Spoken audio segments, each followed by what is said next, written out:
Hello दोस्तों, कैसे हैं आप लोग।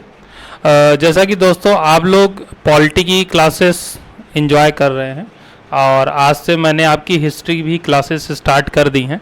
तो 10 का दम जो हमारी सीरीज चल रही है, तो आप पॉलिटी के साथ साथ हिस्ट्री के भी आपको सेट मिलेंगे, तो इसको भी आप लगाएं और अपने हिस्ट्री को बूस्ट करें। देखिए 5-5 नंबर के क्वेश्चंस आने हैं। 60-40 के रेशियो में मैंने आपका पेपर डिवाइड किया है। तो जो 40 है जनरल अवेयरनेस, उसमें आपका 5 इतिहास, 5 ऐसे करके जो है बटा हुआ है। मैं सोच रहा हूँ कि एक दिन एक सिलेबस से रिलेटेड वीडियो लेके आऊँ, आपसे सिलेबस भी डिस्कस कर लूँ, ठीक है। तो कंपटीशन में तो एक एक क्वेश्चन, एक एक नंबर बहुत इंपॉर्टेंट होता है। तो ये जो भी आपको सीरीज मिलेंगी, हिस्ट्री की मिल रही है, इसके बाद आपको ज्योग्राफी की मिलेगी। तो पॉलिटी, हिस्ट्री और ज्योग्राफी की आपको रेगुलर वीडियोज आपको मिलेंगे। मेरा फोकस टारगेट ये है कि डेली आपको एक हिस्ट्री, एक पॉलिटी और एक ज्योग्राफी, यानी 3 वीडियो आपको 10 का दम में 3 क्वेश्चन डेली मिले, जिससे कि आपकी प्रैक्टिस और रिवीजन अच्छे से हो पाए। तो चलिए हिस्ट्री को स्टार्ट करते हैं और लेते हैं आज का पहला क्वेश्चन।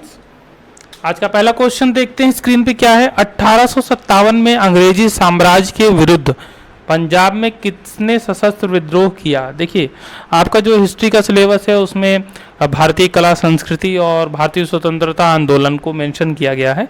तो इसी को ध्यान में रखते हुए ही मैं क्वेश्चंस आपको दूंगा, क्योंकि जो आप एग्ज़ाम दे रहे हैं पार्टिकुलर एग्ज़ाम के हिसाब से जो सिलेबस आपका है वही क्वेश्चन डिस्कस करेंगे हम यहाँ पे, ठीक है।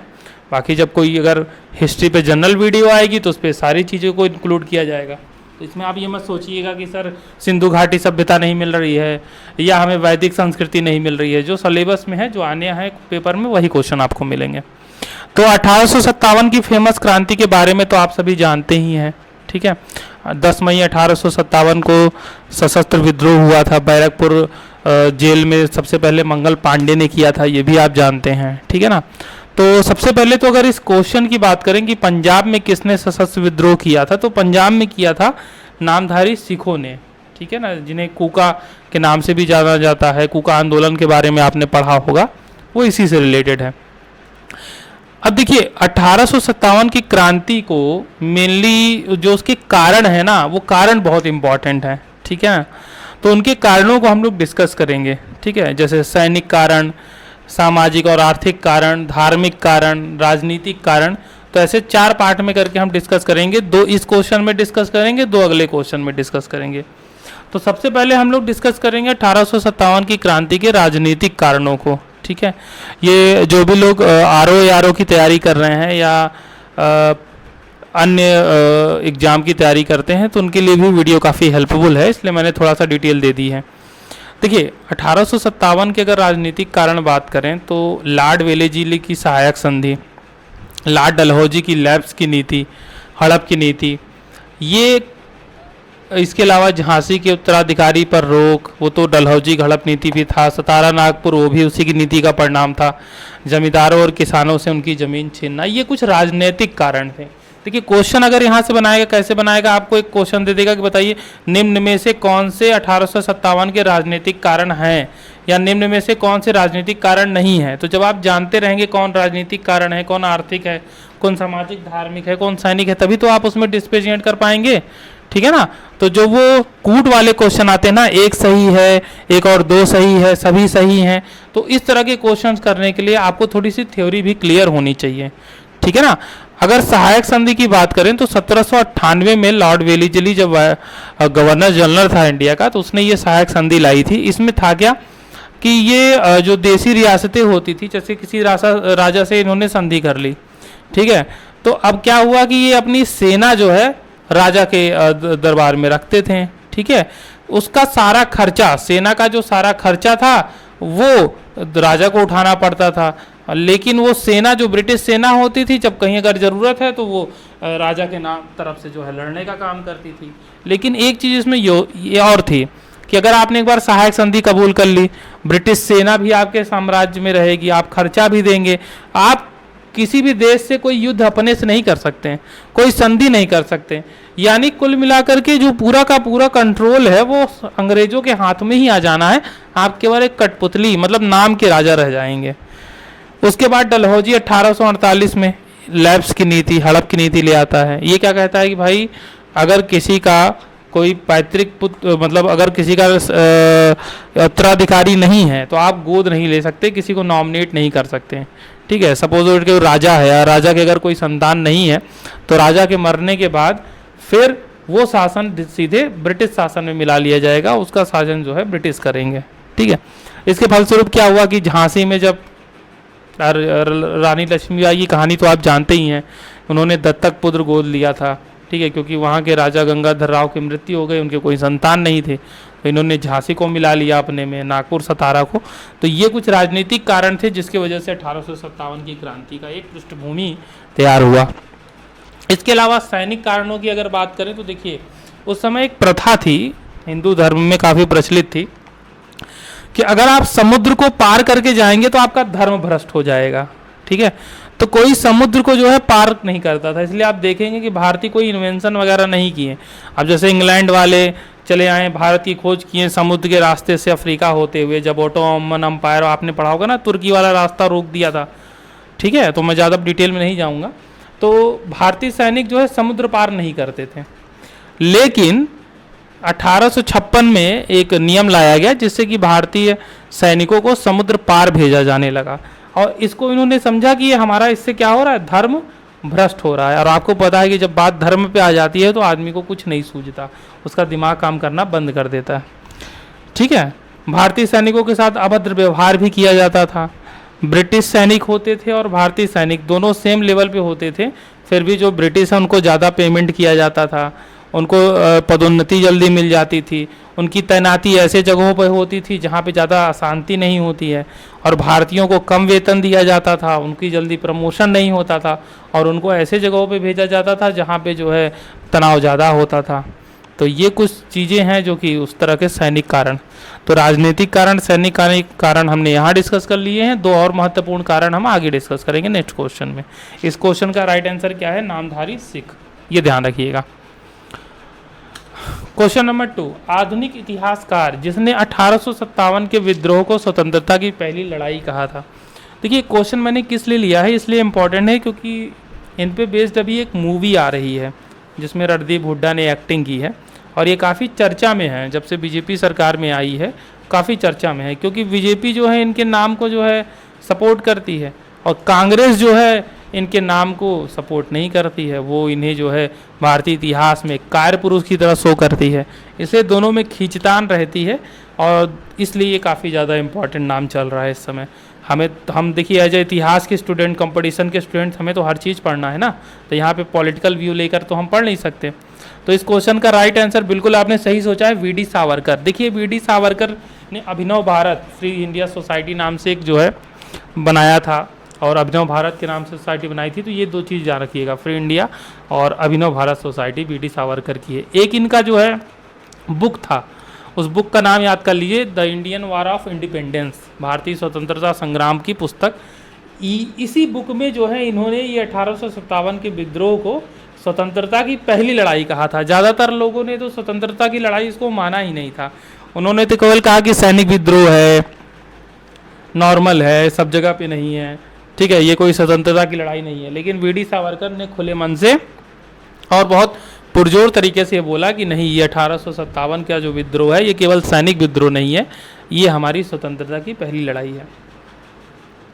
अब दो कारण जो मैंने आपसे कहे कि दो कारण हमें और डिस्कस करने हैं। तो तीसरा कारण देखिए 1857 की क्रांति का आर्थिक कारण।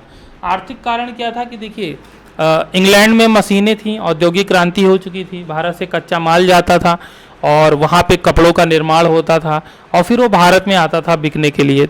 अपेक्षाकृत वो सस्ता होता था, इसलिए लोग उसको ज़्यादा खरीदते थे। जो भारतीय यहाँ खुद से अपने हाथों से बनाते थे वो चीज़ें महंगी होती थी, वो कपड़े महंगे होते थे, इसलिए उसको लोग खरीदते नहीं थे। तो जब खरीदार नहीं मिलेगा, प्रोडक्ट बिकेगा नहीं, तो धीरे धीरे जो भारतीय कारीगर थे, जो भारतीय कामगार थे, जो वो धीरे धीरे बेरोजगार होने लग गए, लोगों की जो माल थे वो बिकना बंद हो गए। तो धीरे धीरे जो है वो सारी सिस्टम बंद होना स्टार्ट हो गया। जब आप कोई प्रोडक्ट बना रहे हैं, आपकी कंपनी है, आपका माल कोई नहीं खरीदेगा तो कंपनी आपकी कितने दिन चलेगी, धीरे धीरे बंद हो जाएगी, दिवालिया हो जाएंगे। तो यही ठीक भारतीय कामगारों के साथ, भारतीय व्यापारियों के साथ हो रहा था। ठीक है ना। इसके अलावा अगर बात करें 1857 के सामाजिक और धार्मिक कारणों की, तो देखिए उस समय बहुत सारे सुधार कार्य भारतीय समाज में किए गए। जैसे अगर आपको याद हो कि राजा राम मोहन राय के प्रयासों को फलस्वरूप 1829 में लॉर्ड विलियम बेंटिंक ने सती प्रथा को बंद कर दिया था। एक भारतीय कुरीति थी, विधवा पुनर्विवाह स्टार्ट हुआ बाद में। और इसके अलावा अगर बात करें, सती प्रथा का अंत हुआ, जो बच्चों की शादी हो जाती थी, बाल विवाह, उसका अंत हुआ। तो बहुत सारे ऐसी जो कुरीतियाँ थी हिंदू समाज में या अन्य समाज में, उसको ख़त्म किया गया। लेकिन लोगों ने क्या समझा कि ये हमारे धर्म के ऊपर आघात है, ठीक है ना। ये क्या हुआ कि हमारे धर्म के ऊपर आघात इन्होंने समझा, इस वजह से भी क्षुब्ध हो गए। अंग्रेजी शिक्षा देना स्टार्ट कर दिए थे, ठीक है। तो उन्होंने लगा कि अंग्रेजी शिक्षा दे करके अंग्रेज बना डालेंगे। ईसाई प्रचारक आने लग गए थे, जो कि धर्म में, अब ईसाई में कन्वर्ट होने पे बहुत सारी सुख सुविधाएँ मिल जाती थी, ठीक है ना। और 1856 में तो इन्होंने एक ऐसा नियम ही ला दिया था कि अगर आप ईसाई हैं, ठीक है, तभी आपको पैतृक संपत्ति में अधिकार मिलेगा, अगर ईसाई नहीं है तो पैतृक संपत्ति में अधिकार भी नहीं मिलेगा। तो इस वजह से ये सारी चीज़ें काफ़ी ज़्यादा डिफ़िकल्ट हो गई। और अंतोगत्वा जो है तात्कालिक कारण वही बैरकपुर की घटना हुई, जिसमें मंगल पांडे को कारतूस खींचने के लिए बोला गया, और उस समय भ्रांति थी कि इसमें जो है सुअर और गाय की चर्बी मिली हुई है, और उन्होंने मना कर दिया, गोली मार दी अपने अधिकारी को। और इस तरीके से 10 मई 1857 को ये सैनिक विद्रोह या भारतीय स्वतंत्रता संग्राम स्टार्ट हो गया था। तो ये कॉन्सेप्ट आपके दिमाग में क्लियर होना चाहिए, तभी आप आगे इस पर आधारित क्वेश्चन कर पाएंगे। क्वेश्चन नंबर 3, अखिल भारतीय किसान सभा सर्वप्रथम कहाँ आयोजित की गई थी? देखिए, अखिल भारतीय जो किसान सभा है, अगर इसकी बात करें, वर्तमान में देखिए ये 2 हैं, ठीक है ना, इस नाम से 2 हैं। एक तो आपको पता होगा कि जो भारतीय कम्युनिस्ट पार्टी है उससे रिलेटेड है। तो पहले भारतीय कम्युनिस्ट पार्टी थी, बाद में वो भी डिवाइड हो गई ना, एक मार्क्सवादी हो गई, CPI है, एक CPIM है। तो इसीलिए CPIM की भी अखिल भारतीय किसान सभा है और CPI की भी अखिल भारतीय किसान सभा है। तो इस समय 2 हैं, एक अजय भवन से चलती है, एक नई दिल्ली से चलती है, उसका नाम नहीं याद आ रहा है। तो 2 नाम से है, ठीक है। मूलतः इसकी जो स्थापना हुई थी 11 अप्रैल 1936 को, तो ये लखनऊ में हुई थी, ठीक है ना, लखनऊ में हुई थी 11 अप्रैल 1936 को। और स्वामी सहजानंद सरस्वती ने किया था इसकी स्थापना, मतलब वो उसके अध्यक्ष चुने गए थे, और NG रंगा जो है उसके सचिव चुने गए थे। दोनों ही किसान नेता थे। इसके पहले सहजानंद सरस्वती बिहार में भी इसी तरह का एक सभा, बिहार किसान सभा भी खड़ी कर चुके थे, ठीक है ना। तो ये चीज़ ध्यान रखिएगा, लखनऊ में हुआ था, स्वामी सहजानंद सरस्वती ने किया था, और NG रंगा इसके सचिव थे। और डेट क्या थी? 11 अप्रैल 1936। 4-5 क्वेश्चन इसी एक क्वेश्चन से बनेगा। भारतीय राष्ट्रीय व्यापार संघ कांग्रेस INTUC की स्थापना किसने की? वो founded the Indian national trade union Congress. देखिए, ये भी इंपॉर्टेंट है। अगर ये क्वेश्चन आपने सही कर लिया तो ये मान के चलिए कि आपकी तैयारी एकदम सही दिशा में है, ठीक है। अगर ये क्वेश्चन आपने कर लिया तो आपको इंस्ट्रक्टर अनुदेशक भर्ती लेने से कोई नहीं रोक सकता। इसका जो राइट आंसर है, देखिए वो क्या है, वो है वल्लभ भाई पटेल। इसमें चारों ऑप्शन बहुत इंपॉर्टेंट है, और मैं अभी चारों ऑप्शन एक साथ डिस्कस नहीं करूंगा, नहीं तो आप कंफ्यूज हो जाएंगे। मैं एक एक करके ही डिस्कस करूंगा। यहाँ पे मैं डिस्कस करूंगा वल्लभ भाई पटेल को। वल्लभ भाई पटेल ने इसकी स्थापना की थी, ठीक है। कब की थी? 3 मई 1947 को की थी, ठीक है। उस समय INC के प्रेसिडेंट कौन थे? तो JB कृपलानी थे, ये चीज़ ध्यान रखिएगा। तो इसके संस्थापक वल्लभ भाई पटेल जी थे, ठीक है ना। भारतीय राष्ट्रीय व्यापार संघ कांग्रेस INTUC। इसमें देखिए और बहुत ज़्यादा कुछ ऐसा फालतू बताने के लिए नहीं, ये स्टैटिक का क्वेश्चन, इसको एजिटी जैसे ही आपको याद करना है। आगे बढ़ते हैं। निम्न में से किसने 23 फरवरी 1946 को रॉयल इंडियन नेवी के विद्रोहियों को आत्मसमर्पण के लिए राजी किया?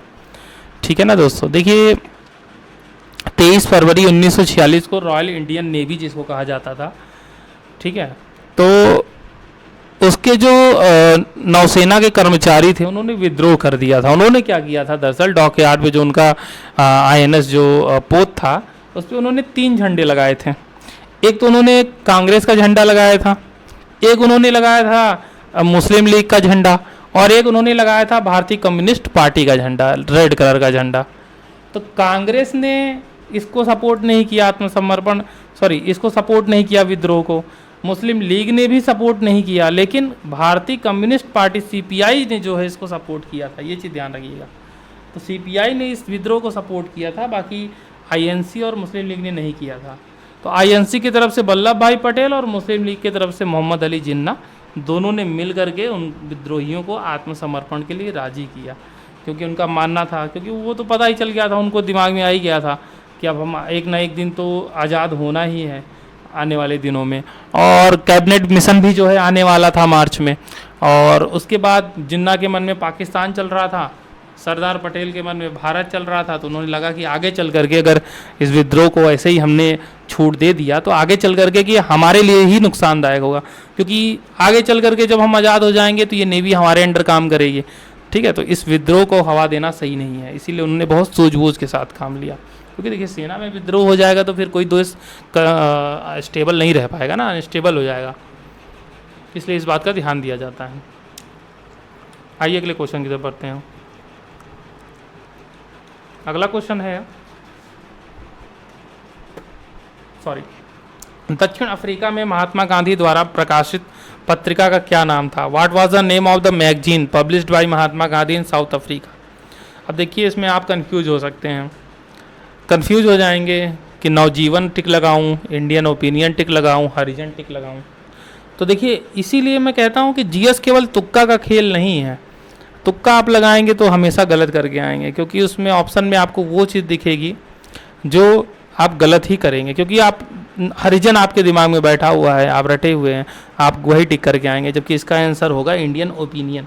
जब दक्षिण अफ्रीका में थे महात्मा गांधी तो इस पत्रिका का जो है वहाँ पे संपादन करते थे, प्रकाशित करते थे गुजराती में, अंग्रेजी में। ठीक है ना, इंडियन ओपिनियन, इसे आप देखिएगा। हरिजन पत्रिका तो उन्होंने तब निकाला था जब उन्होंने अंबेडकर के साथ पूना पैक्ट किया था। जब कम्युनल अवार्ड मैंने आपको पढ़ाया था, याद होगा पॉलिटी में, तो 1932 में पूना पैक्ट किया था और संयुक्त निर्वाचन को मानना, और कम्युनल अवार्ड में गांधी जी ने अम्बेडकर जी को कहा इसको आप मत मानिए।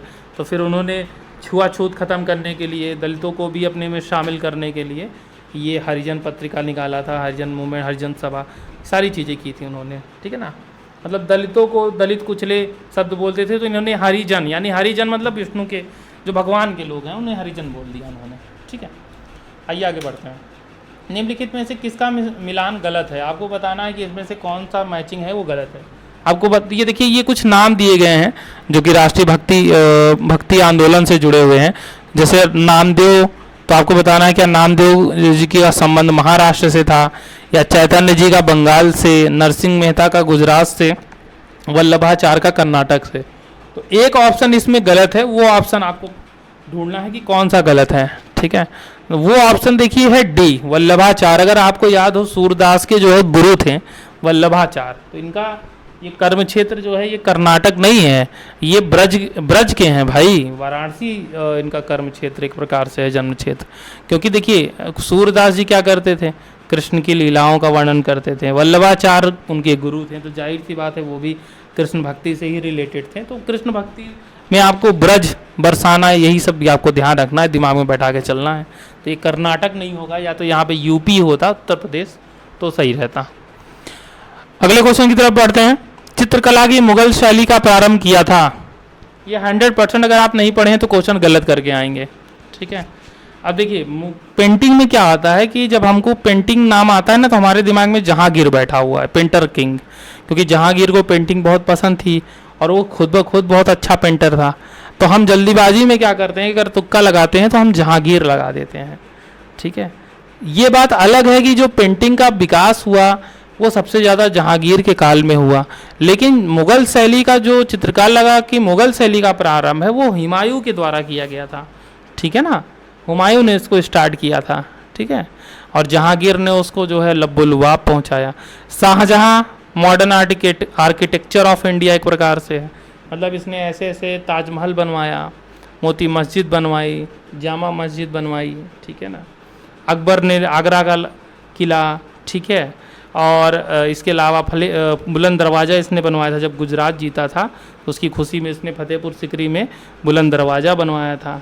ठीक है ना, तो बहुत सारे रिलेटेड इनके साथ फैक्ट हैं जो कि समय समय पर मैं आपको बताता रहूँगा। ठीक है ना, जहांगीर से रिलेटेड याद कर लीजिए कि इसने एक न्याय की जंजीर लगवाई थी सोने की। अगर किसी को आधी रात को भी न्याय चाहिए तो जंजीर खींचो, घंटा बजता था और तुरंत ये न्याय करता था। ठीक है ना, तो हुमायूं को देखिए हुमायूं का केस एक याद कर लीजिए, हुमायूं के साथ शेरशाह सूरी को भी याद करके रखिए। अफगान था शेरशाह सूरी, उसने हुमायूं के नाक में दम कर रखा था, ठीक है। जब तक वो जिंदा था तब तक हुमायूं इधर उधर ही भटकता रह गया, ठीक है। और जब वो मरा तब जाकर के इसको दोबारा शासन अपना मिला, ठीक है ना। बेलग्राम का युद्ध हुआ था 1540 में, जिसमें हुमायूं को हरा दिया था शेरशाह सूरी ने, इसको ध्यान रखिएगा। अगले क्वेश्चन की तरफ बढ़ते हैं। जाति प्रथा एवं छुआछूत को समाप्त करने के उद्देश्य से लंगन परंपरा की नींव किसने डाली? ये मेरा सबसे फेवरेट क्वेश्चन है, मुझे बहुत अच्छा लगता है। देखिए, जाति प्रथा और छुआछूत ये बहुत ही बड़ी एक समस्या है, केवल हमारे देश में नहीं, बाहर में भी अगर आप देखें तो गोरे और काले का भेद किया जाता है। हमारे यहाँ कुछ ज़्यादा भी था। तो हमारे यहाँ जाति प्रथा एवं छुआछूत बहुत, इसकी जड़ें बहुत दूर तक थी। इसको देखते हुए, इसको समझते हुए गुरु अमरदास जी ने एक लंगर परंपरा की नींव डाली सिख धर्म में। लंगर परंपरा में क्या होता है कि सब एक साथ बैठते हैं, एक जगह पे बैठते हैं और साथ में मिलकर के खाना खाते हैं, ठीक है। और उससे क्या होता है, ये जाति प्रथा, बड़ा छोटा, ये सब समाप्त हो जाता है। कभी आप लंगर में जाके देखिए, हालांकि गया तो मैं भी नहीं हूँ, मैंने भी यूट्यूब पे या टीवी पे ही देखा है, लेकिन अब कभी उसको देखिए अगर, तो वहाँ पे अमीर गरीब, छोटा बड़ा, ऊंच नीच सब कुछ खत्म हो जाता है। बहुत ही अच्छी प्रथा इन्होंने लंगर परंपरा स्टार्ट की थी गुरु अमरदास जी ने, ठीक है ना। अब यहाँ पे देखिए, अगर आपको पता नहीं है ना, तो ज़्यादातर लोग गुरु नानक देव या गुरु अंगद टिक करके आएंगे, ठीक है ना। इसलिए मैं कहता हूँ कि जीएस को थोड़ा ध्यान से पढ़िए। और आज का 10 कदम का लास्ट क्वेश्चन है, प्राचीन भारत में निम्नलिखित में से कौन सी लिपि दाईं ओर से बाईं ओर लिखी जाती थी? ठीक है, दाईं ओर से बाईं ओर कौन सी लिपि लिखी जाती है आपको बताना है। तो देखिए, दाईं ओर से बाईं ओर लिखी जाती है खरोष्ठी। कौन सी लिपि लिखी जाती है? खरोष्ठी लिपि लिखी जाती है। और देवनागरी यहाँ पे लिखा हुआ है, तो देवनागरी जो है वो हिंदी की लिपि है, ठीक है ना। जो हम हिंदी भाषा बोलते हैं, ये जैसा कि आप देख रहे हैं जो लिखा हुआ है, ये देवनागरी लिपि में लिखा हुआ है। ब्राह्मी क्या है, जो अशोक के शिलालेख थे वो ज़्यादातर किस लिपि में थे? तो वो ब्राह्मी लिपि में थे। और अशोक के शिलालेखों को सबसे पहले किसने पढ़ा था? तो जेम्स प्रिंसेप ने पढ़ा था, और वो ब्राह्मी लिपि में लिखे गए थे, ठीक है। तो दोस्तों, आज थे ये 10 के दम के हिस्ट्री के 10 क्वेश्चन। आशा करता हूँ आपको ये क्वेश्चन बहुत अच्छे लगे होंगे और आपका नॉलेज भी गेन हुआ होगा। इसी तरीके से आप शशि साला के साथ अपनी तैयारी को इम्पोर्टेंट करिए और शशि साला को ज़्यादा से ज़्यादा सब्सक्राइब करवाइए, जिससे कि अगर हमारा परिवार बढ़ेगा तो हमारा सपोर्ट बढ़ेगा, तो हमारा हौसला बढ़ेगा और हम आपके लिए ऐसे ही बेस्ट कंटेंट लेकर के आते रहेंगे। तो मिलते हैं अगले वीडियो।